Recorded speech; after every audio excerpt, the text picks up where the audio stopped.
Hi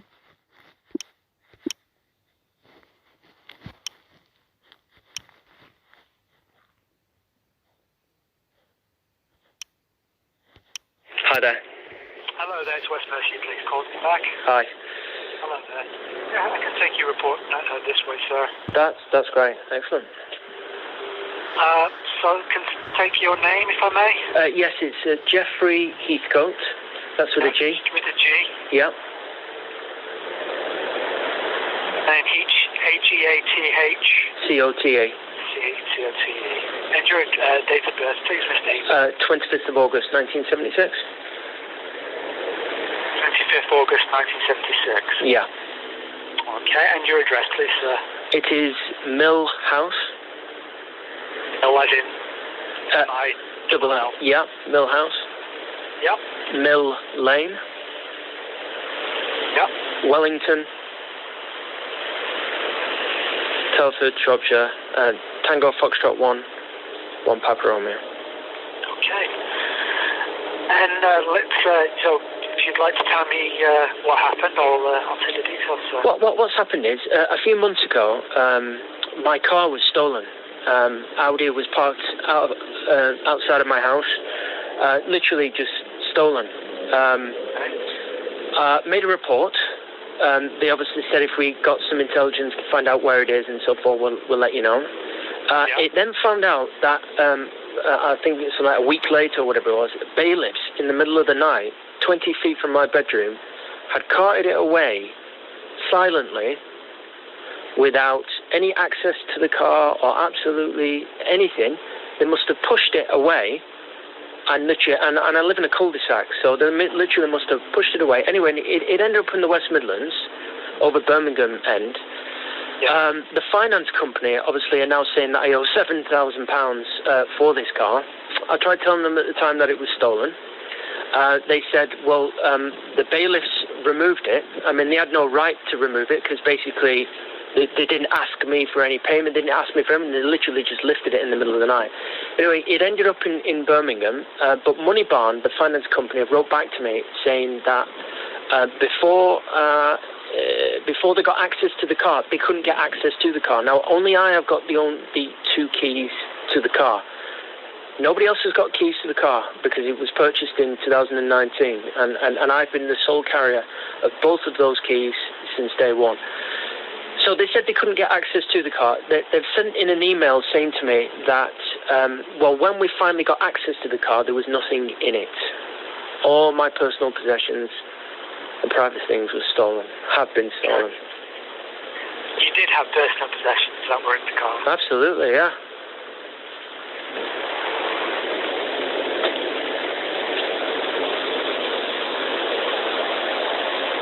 But the thing is that they're stolen. And we need to find out, one, who carted the car away criminally, and two, basically, why was the finance company, Money Barn, basically saying to me, we can't get access to the car, are you going to hand the keys back? And I've not had a chance to get over to Birmingham or anything, but they've sent me an email back confirming, saying, well, when we finally did get access to the car, none of your personal items there, which means somebody has been in the car and stolen evidence of mine. Help me out. What am I supposed to do here? Just taking a note of what you're saying, sir. Yeah? Okay, so I'm going to assume that the finance company is, and I'm not going to speculate on legitimacy or not, had reason to repossess the vehicle. Well, they're saying that the payments weren't kept up and stuff, but it was split between me and my girlfriend at the time, Rachel Martin, who has disappeared into the wind and is non-traceable on the planet anywhere. Right. You see, she's uncontactable or anything. It's not just that debt; it's many other debts and many other problems, as well as the rent arrears and everything that she's left me in. But that's not your lookout. The problem is that my personal items were stolen out of the car.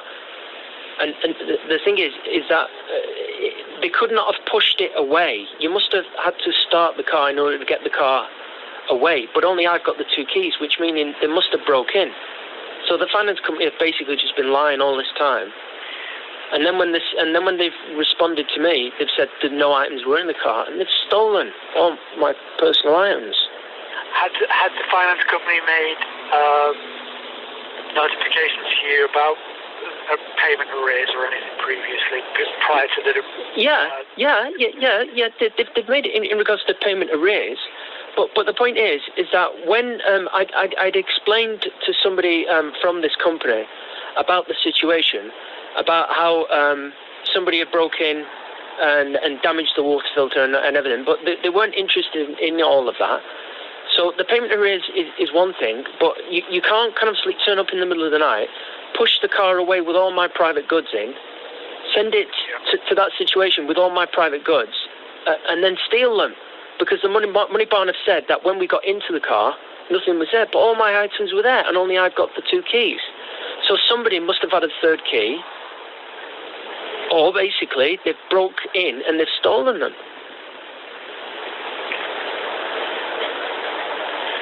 I'm going to clarify that with the supervisor, sir. Yeah. So I can either put you on hold or I can call you back again. Well, obviously have some time. Call me back. It's up to you. But I do want to explain. I'm not going to debate about the legitimacy of the claim in the car back. It's the repossession of your belongings, which they're claiming is not there. I suspect that this will wind up being a civil matter rather than a police matter, and you would have to seek legal advice. I will clarify that with my supervisor. But that's theft, though, isn't it?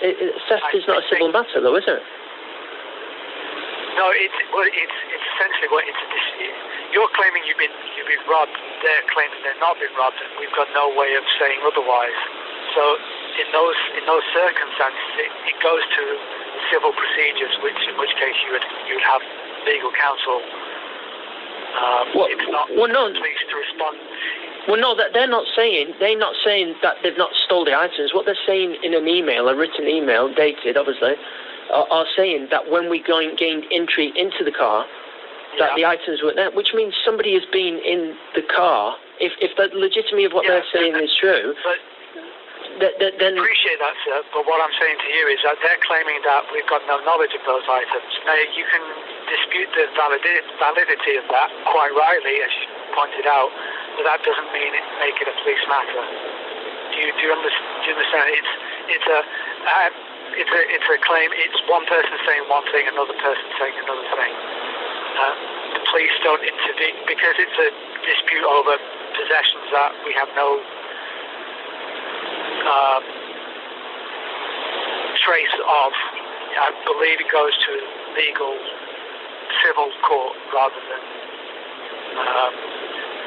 handled by the police intervention. I will clarify that, and I'm happy to come back and be proven wrong, but I suspect that's the case. That's all I'm informing you of before I go speak to the supervisor. Right. Okay. So it's basically not a case. It's not a case of theft. Then it's just a case of personal possessions and the dispute of it.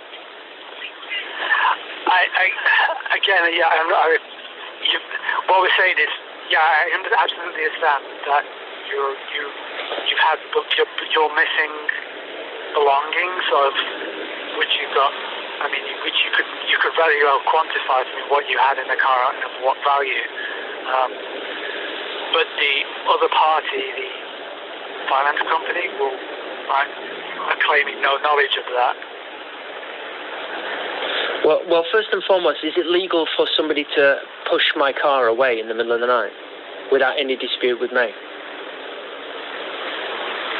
Well, that wouldn't be would be a case for a response officer to respond to. Could you send an officer to my address to clarify that? Is that all right? I mean, that would be more. I can't send an officer without just to clarify legalities of a dispute between yourself and the financial company. So that I can't do. What I can do is I can check with the supervisor, and they can advise me if I've got something wrong, then I will apologise and I will set the course right. I'm just giving you what I believe will be the case. Right. Okay. Well, just as long as I mean, obviously, you can only do what you can do. So. Yeah. I mean, it doesn't to say that it ends here. What it would suggest is that there are other means and methods for you to go about making claims against the financial company for the way they've operated and what they're claiming to happen. It's just not an issue for police. But again, if you let me go check, I will go clarify that. Right. So I don't need to contact West Midlands Police because obviously the car was. It was somehow. I mean, it wasn't even in working order. I don't know how they got it to Birmingham. They must have pushed it down to the end of the road and put it on a trailer. Yeah. Well, again, I mean, the way they handle their businesses is their business as such. I mean, you could very well go to, I guess, the trading standards of the way they've operated and report that, just because of the nature and the way they've gone about reclaiming the vehicle in terms of this, I guess you might describe it as surreptitious way it's been handled. You might have some joy that way, but that would be an issue for the police in the way they operate their business practices. Right. Okay, then I'll speak to you soon. Then. If you do you want me to call you back in a moment, sir? Then. Yeah. If you could, just to clarify, because obviously, if there's a legal approach. Then, especially with West Midlands Police, because it's going to have to fall on their lap if that being so, because obviously the car was over in Birmingham. So that wouldn't be a West Mercia issue, would it? It would be West Midlands. I still think in terms of the way that the force operates, that this will be a civil matter. That would be something that you can pursue through legal advice, whichever means and method you might do that. I mean, citizens' advice would possibly point you in the direction of somebody who might be able to help you. But I said I will clarify that and I will call you back. Okay, then. I've got an answer. Okay, and I'll just clarify that my reading of the situation is correct. Before I categorically say this is the way to approach it. Just to cover both of us, if you like. Yeah, I understand. All right, then I'll speak to you soon. Thanks a lot. Okay, I'll speak to you in a moment. Cheers. Bye-bye.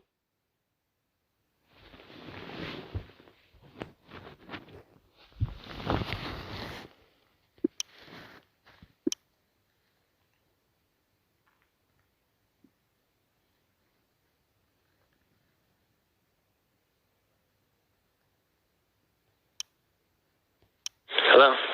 Hello there, Mr. Heathcote. Yeah. Calling you back. Hello. Hi. I just wanted. I suspected I was correct in my reading of the situation, and it turns out I was. I did speak to an inspector.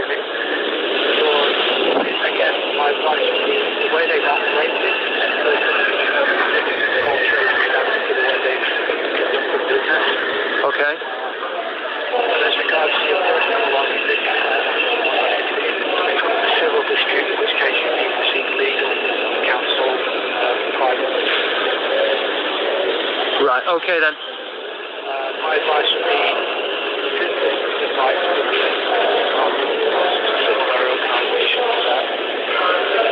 Okay then. Thank you very much. No problem. Thanks a lot. Cheers. Thank you.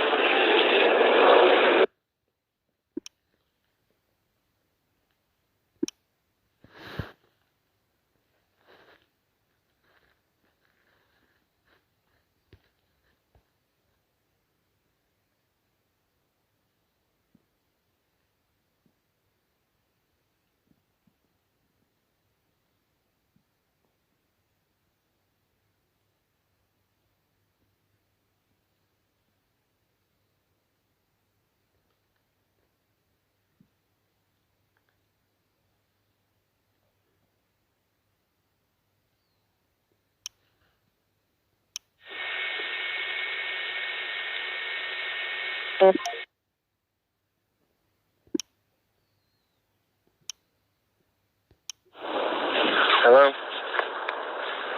Hi there, good morning, is that Gortley?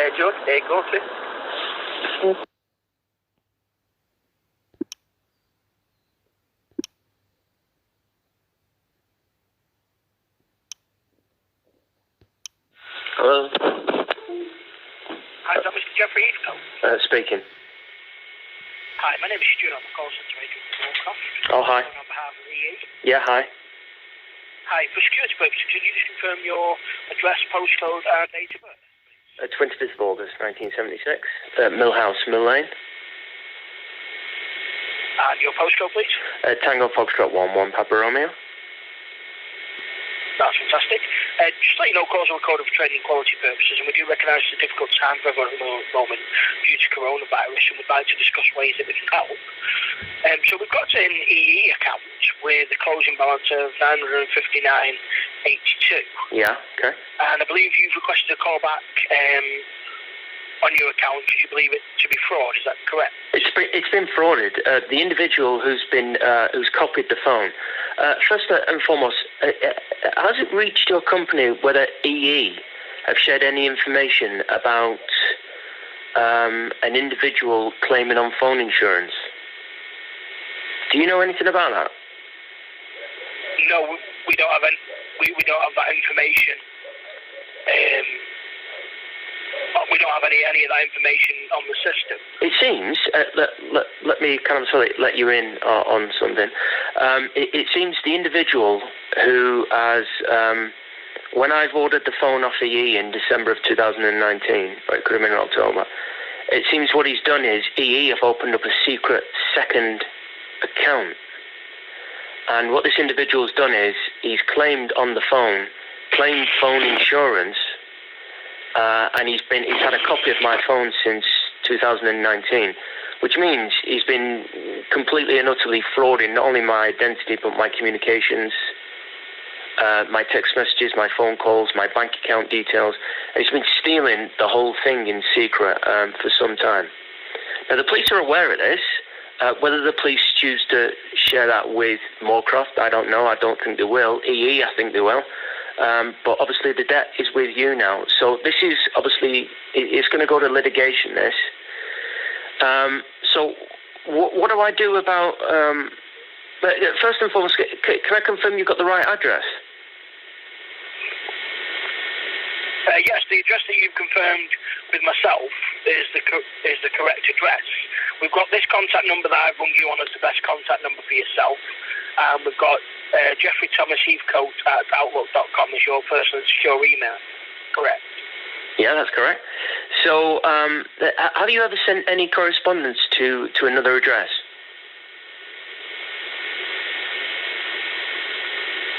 Well, the previous address that we had, because I was the agent who was speaking to you yesterday. Mhm. Were you? You mean on web chat? On web chat? On web chat, yes. I see. Okay. So I know you said Royal Mail sent you a letter that was addressed to Mill Cottage. That's correct. The address that was originally was Mill House. So the address that's on file now is Mill House, Mill Lane, and that's why you've obviously received the letter. What I'm looking to do is, because you've made me aware of, obviously, you believe it to be fraud, what I'm looking to do is refer it to as fraud to our client, so they're aware, because we don't have anything on the system at the moment to specify any of that. Just obviously what you've let me know now. Yeah. Your company, obviously, you've just confirmed, and you confirmed yesterday, is that you've never had any other address on your system, on Moorcroft's system, of me being at another address. Have you had a previous? We have had a previous address. Have you had a previous address? If you can confirm that. What do you mean? Where I took the phone out? Where I was living when I took the phone out at? Is that what you mean? It could be, yes. Or do you have that in front of you now? Yes, I do. All right. So does it say 7?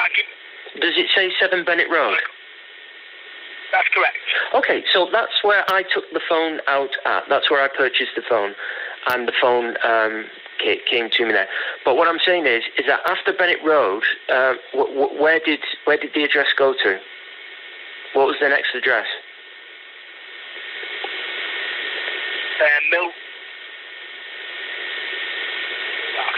Mill House, Mill Lane.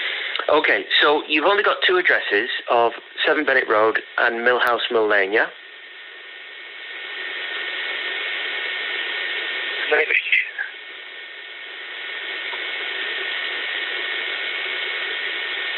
sorry, just bear with me a moment, just so I can go into the system to find out if it's actually, I can see them two addresses.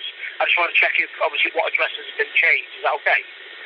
Yeah, because I think it's beneficial for Moorcroft before they get dragged into this, and I don't want that, and you don't. So I think it's just so we can get it straight on just the addresses that you have and that you've only ever had. That would be great.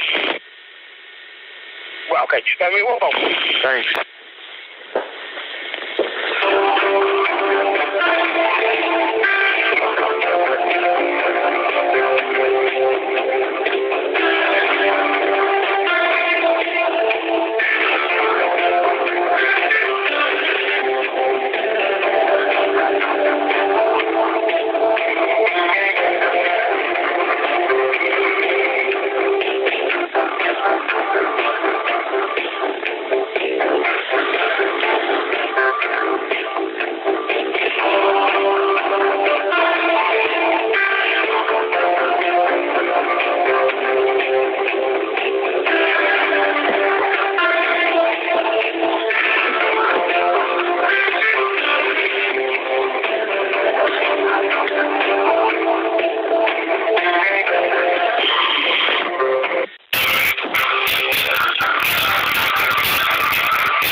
Yeah, speaking.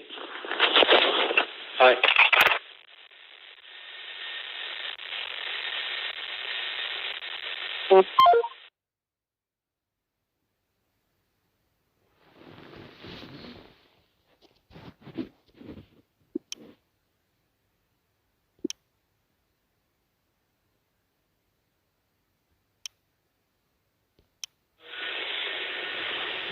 that received out?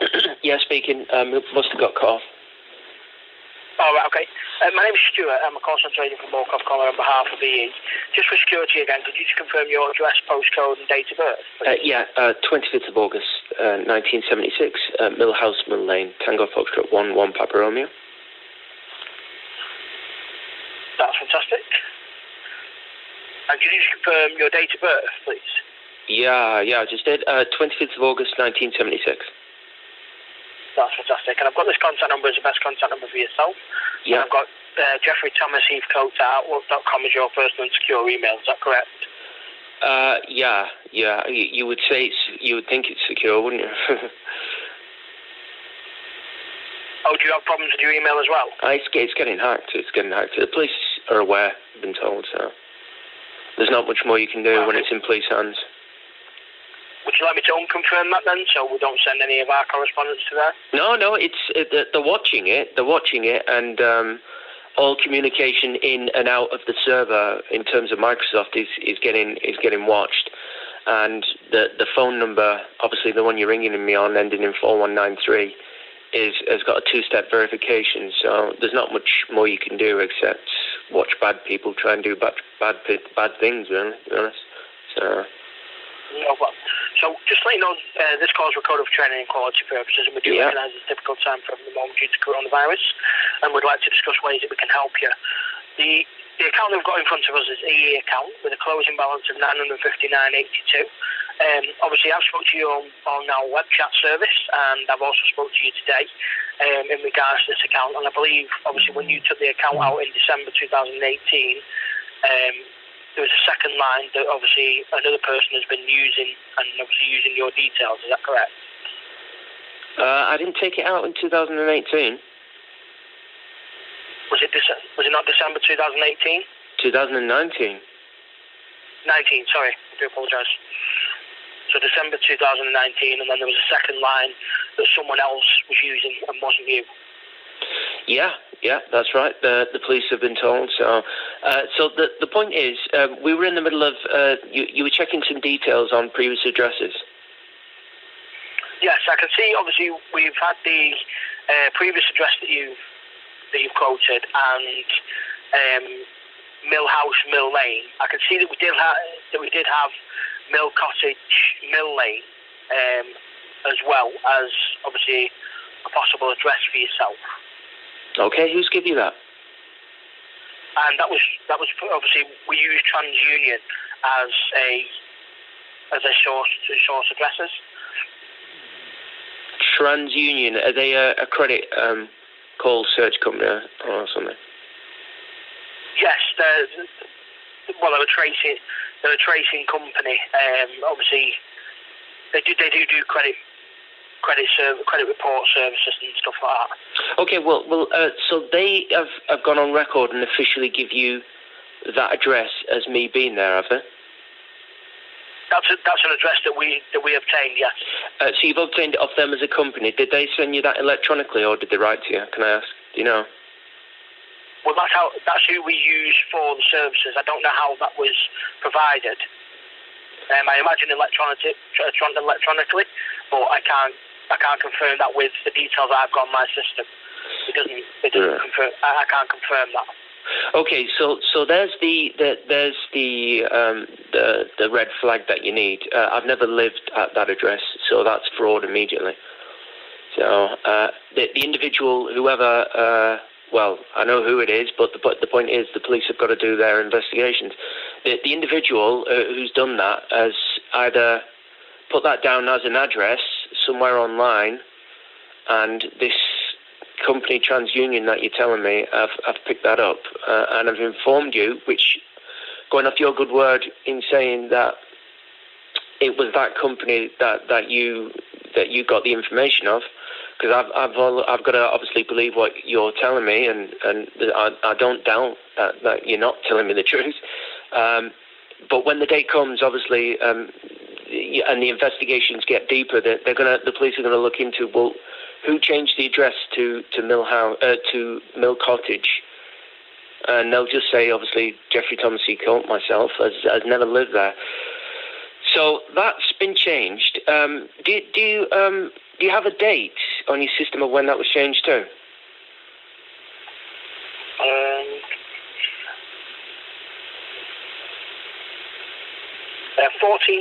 14th of April. All right, 14th of April 2020, yeah? That's correct. Right, so the individual has obviously changed that. I've not changed that with EE because I've never lived at Mill Cottage. And obviously TransUnion have probably picked that up on the network that I live there, but I've never lived there. So your company, can I ask, when did you receive the letter? When did you receive the account from EE? Can I ask? Yeah, I can just check that for you now. Thanks.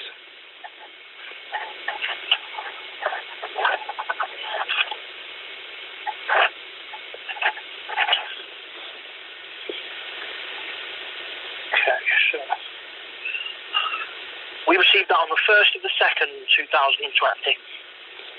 All right, so you received it in February, yeah? Yes. And you received it as, what's it called? So you received the debt in February 2020, and that was Mill House then, wasn't it?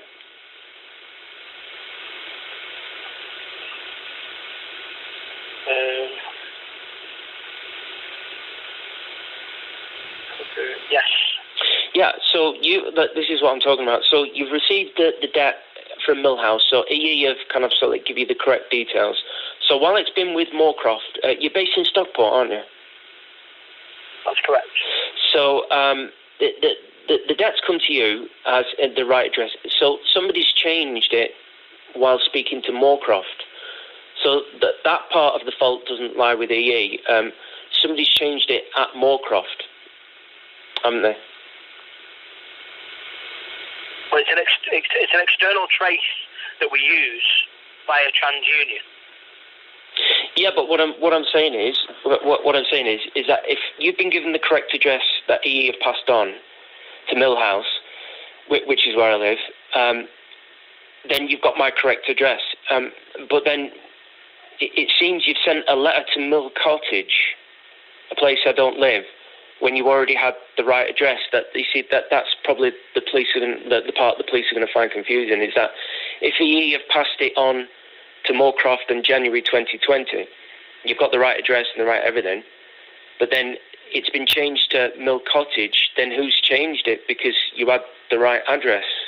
That's what's confusing. And now it's been changed back to Millhouse? We use an external trace called TransUnion, and obviously it was changed from Millhouse to 7 Bennett Road. Oh, so it was changed from Millhouse. So what date was it changed from Millhouse to Bennett Road then? That's curious. 4th of the 2nd. All right. So basically, 2 days later. 3 days later. 3 days later, when you've received it going to Millhouse, they passed on the right details. Whoever's done it has changed it to 7 Bennett Road. On the, did you say the 5th of January? No, 4th of February. 4th of February. So basically, they've changed it to 4th of February to 7 Bennett Road. So when I was living at 7 Bennett Road, then where did it go? Can I ask?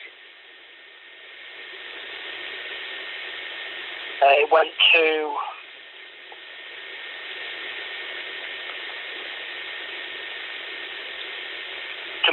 Mill Cottage, and then changed from Mill Cottage to Millhouse, which was on the 14th of the 4th. Right. Okay. Well, so let me lay this. Sorry, what's your name again? Stuart. So let me just lay this out, Stuart. Obviously, I know you're not thick or anything, but just, as long as we get this clear. So EE have passed it on to Millhouse, which is where I live. Some individual has gone to your company and has changed the debt in saying that they lived at Bennett Road. They then changed the debt to that. That they're now living. An external trace. All right. So the external trace. An external trace we use called TransUnion. So the external trace has picked up and told your company that when EE had told you that I had the right address, what the external trace has done has sent the debt to Millhouse. Then it's been changed to Bennett Road. Then it's been changed to Mill Cottage. And now it's been changed back to Millhouse. That's right, yeah? That's correct. So the external company, TransUnion, so they're responsible for telling you that, are they? Yes, and I can give you their details if you wish. Could you send them in an email just so I can pass that on to the police? Because obviously they're going to want to know, obviously, what you're asking me about and why, obviously, I'll be 100% litigating it. Because of this very purpose, you see. Because EE gave you the right address, and obviously you're saying your company didn't change the addresses, and I believe you. You're saying you've used an external trace in regards to TransUnion. They've sent you to Bennett Road, they've then sent you to Mill Cottage, and then they've sent you to Millhouse. And obviously I've been at Millhouse all this time, so that surely you admit that that's not my fault, is it? So you've never been at 7 Bennett either? I was at 7 Bennett Road, but in 2019. No, I've just moved. When you took the agreement out? Yeah, I've just moved normally from 7 Bennett Road to Millhouse. But if you look at the chain of events there, I've just moved to Millhouse normally. He knew where I lived, passed the debt on to you correctly. The company you've used have then sent the debt to 7 Bennett Road when you had the right address. And then they sent you to Mill Cottage, but you still had the right address. But then all of a sudden, kind of, so like the company find my right address all of a sudden, and now I've got to kind of, so like, look at this debt and think, well, that's crazy. And if another company, this company you're telling me, TransUnion, are sending you from pillar to post, and this has gone on for so long, you can understand why I want to litigate that now, surely. Yeah, of course. And I'm just seeing if I can get that information sent to you via email in regards to the TransUnion details. Yeah, please do.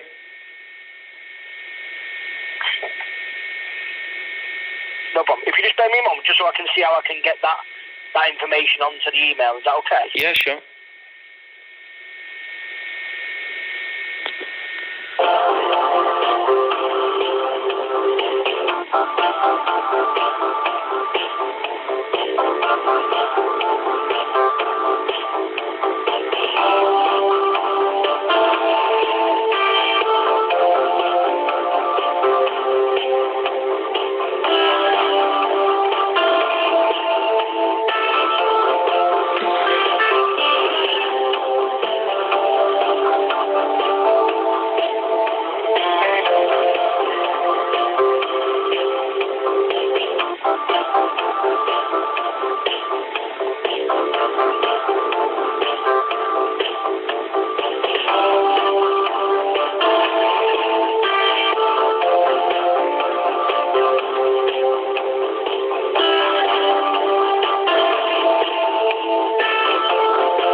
I'm just getting that information, as much information as possible, and getting that sorted for you. I won't be a minute. I just thought I'd come on the line just to make you aware that I'm still here. Yeah, sure. No problem.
Hi. Hi, so I can look at sending them details to you. I'm just trying to look a bit more into the account. So I can send you, obviously, the details of that. In regards to, obviously, the fraud side of it, you said it's already with the police. Is that correct? I've told the police about it, yeah. Okay. Whether you see, the problem that you've got is that I'm not sure whether the alleged fraudster lives in West Mercia's patch, you see. So whether constabularies are sharing information with other constabularies is completely out of my hands, and I don't know. They may have done that, they may not be able to do that, I don't know. But West Mercia police were told. Well, okay. No problem, sure. So I'm just noting the account now, see.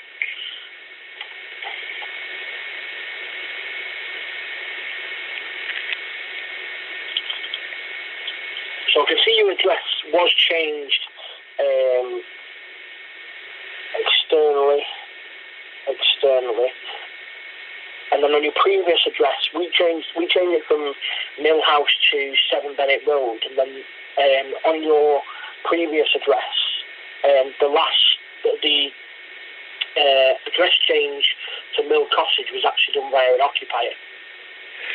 So of your previous address. So why did Moorcroft change it from Mill House to 7 Bennett Road then? The external trace was the trace behind that. Right. TransUnion, which I'm going to send you the details. I'm going to send you the details via email. Because he had obviously given you the right address, and I've not moved the address, you see, so... Well, I'm going to send you an email now with the TransUnion details on it, so you'll be able to obviously contact them and find out obviously the information that they hold on yourself. Yeah. I can get that sent out to you.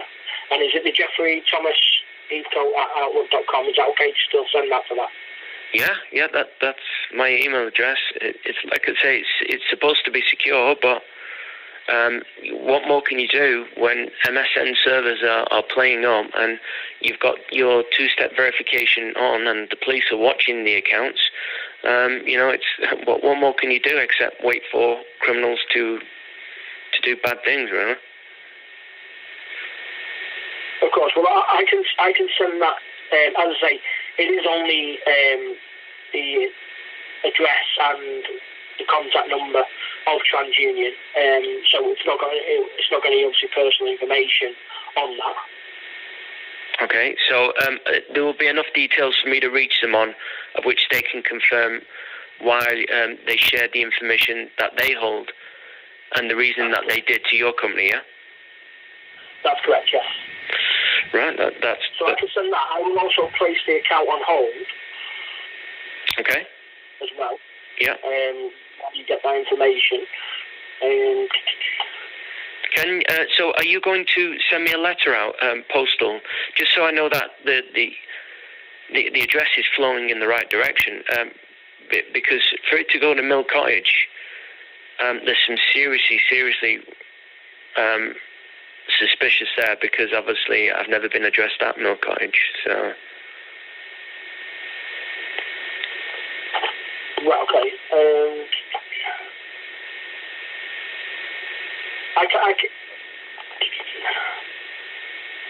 So I can send you the email with the TransUnion. And what letter would you like, obviously, sent to? Just basically, just a short explanation, just saying, obviously, the conversation we've just had, and just that the account's on hold until this litigation can start and the police can investigate properly. So confirmation of the account being on hold. Yeah, and obviously obviously you're not going to put in the letter, are you, that the dates and the times of when you received the account? I mean, I would be grateful if you could. The dates and times that you received the account and where the account went to because of the information you received, you see. Could you put that in the letter?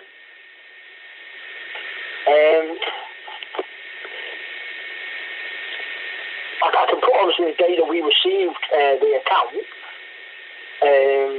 No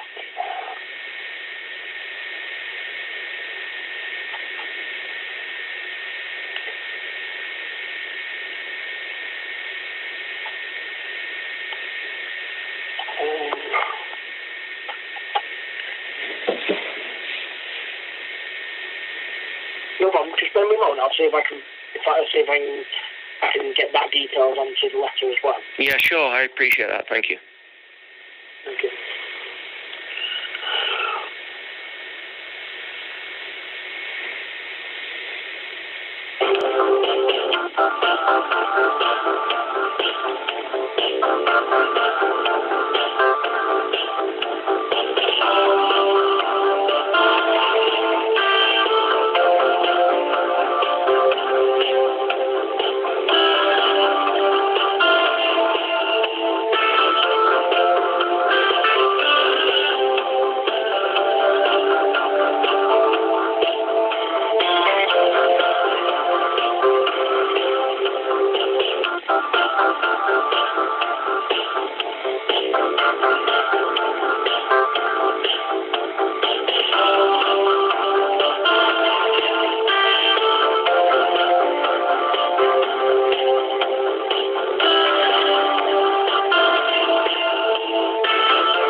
is I can send you out the TransUnion contact via mail. In regards to the other information, I can request a subject access request to get that information sent to you. I just have to contact, obviously, the data protection officer to send that to you.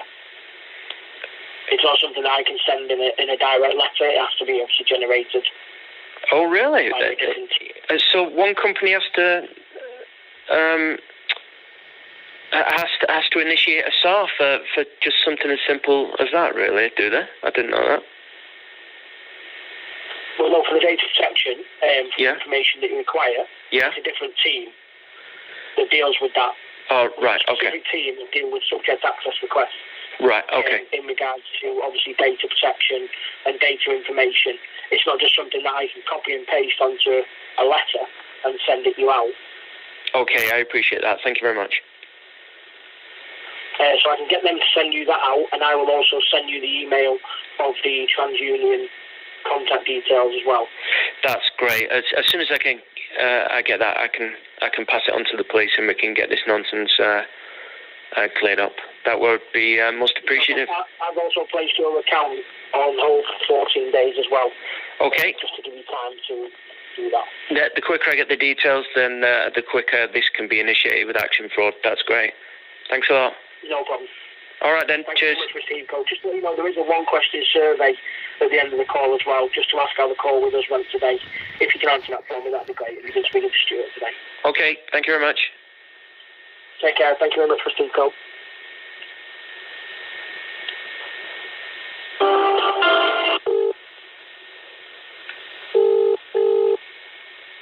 Thank you for agreeing to take part in our short survey. Your feedback is important to us. Please raise your call with us today. Use your telephone keypad by pressing 1 for very satisfied, 2 for satisfied, or 3. Okay, so welcome to another evidence recording session, 3:17 a.m. Saturday, 14th of November 2020. So I think it's the real red flag is in the second part of the call, is when the call agent says the occupier changed the address.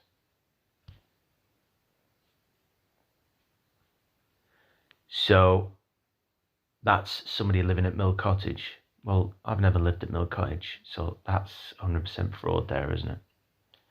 So whoever's living at Mill Cottage or has lived at Mill Cottage is going to need, obviously, questioned by the police.